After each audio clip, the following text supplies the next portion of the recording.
Smoothing skin in Photoshop doesn't have to be a long or complicated task. Some methods give you excellent results like frequency separation, but those methods can be complicated and time-consuming, not ideal for projects with tight deadlines or small budgets.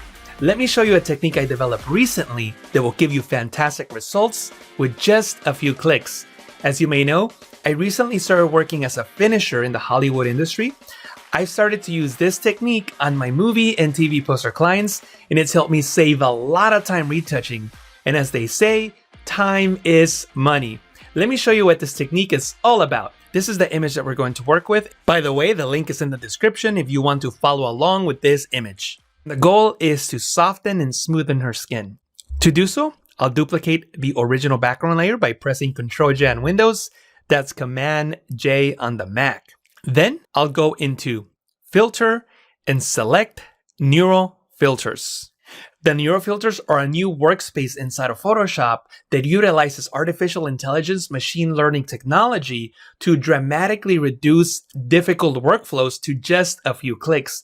In this case, we're going to use the Skin Smoothing Neural Filter, and you can enable it just by clicking on this icon. And you can simply drag the blur slider all the way to the right and the smoothness slider all the way to the right as well. You can click on this icon if you want to see the before and after.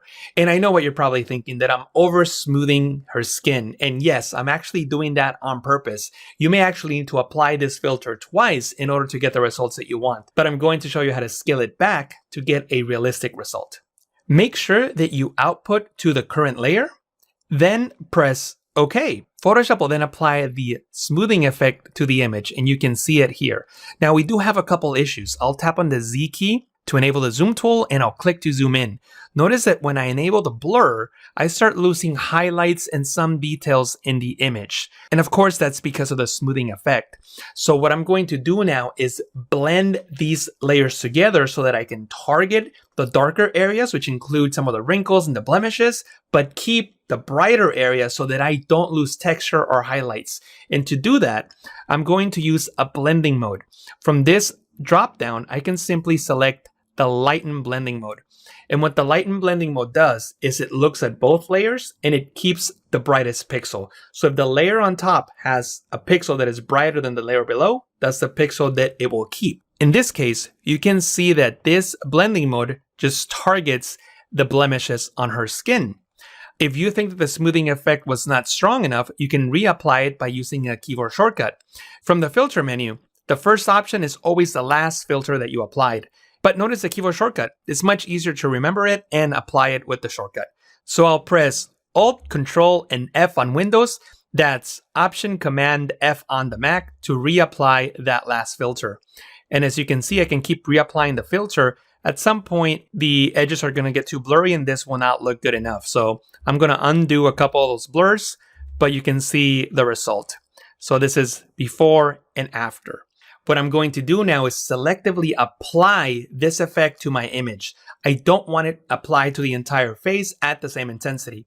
To do so, what you can do is hold Alt on Windows, Option on the Mac, and click on the layer mask icon to create a black layer mask. Remember, with a layer mask, black conceals and white reveals, so a black mask will hide all the contents of the layer.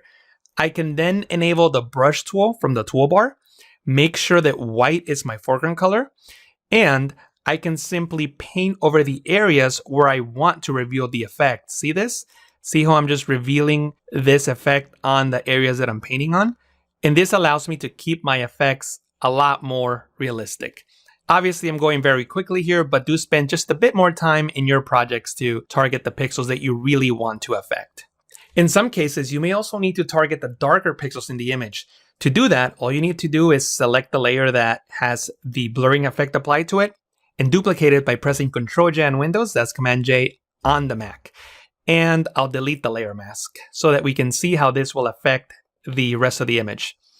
From the blending mode dropdown, instead of Lighten, we can now select the Darken blending mode. This will target the brighter pixels. So notice that once we do that, we lose the highlight on her nose and some of the highlights on her lip don't look very good. See that? But that's okay. So I'll select Darken And I'll create a black mask by holding Alt on Windows, Option on the Mac, and clicking on the layer mask icon. And I can now paint with white on this layer mask with the brush tool to reveal that effect. So some of the highlights here that don't look very good, I can simply paint on my mask with white to reveal the effect. See that? See how I'm just smoothing out that skin and things are looking much, much better.